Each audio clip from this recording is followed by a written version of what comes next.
So I have 5 key points about Paleolithic art and Paleolithic cave art in particular. First, Paleolithic art spans several tens of thousand years.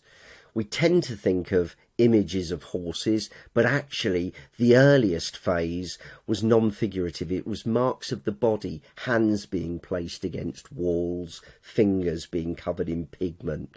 And that probably was originated not by our own species, but by Neanderthals at least 64,000 years ago.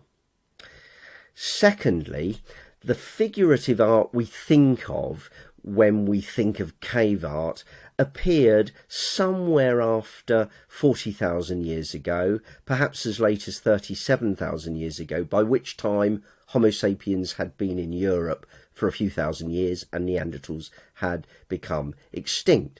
So we shouldn't necessarily think that it was always created by Homo sapiens as we dispersed out of Africa. There was probably lots of periods in between in which it wasn't created for whatever reason.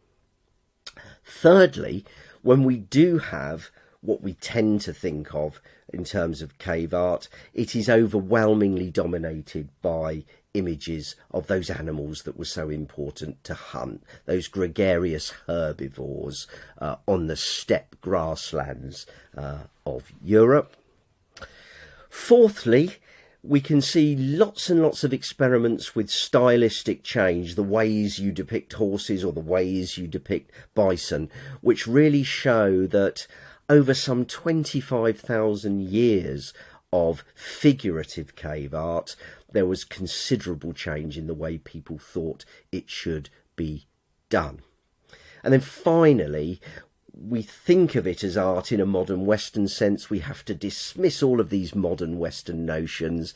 It was one part of a series of activities, the exploration of dangerous caves being one of them, probably dance, singing, etc. It's just the tangible part that survived of what one assumes was a ritual behaviour, perhaps with a religious underpinning, and that's about creation of those animals that were so important to think about and to hunt.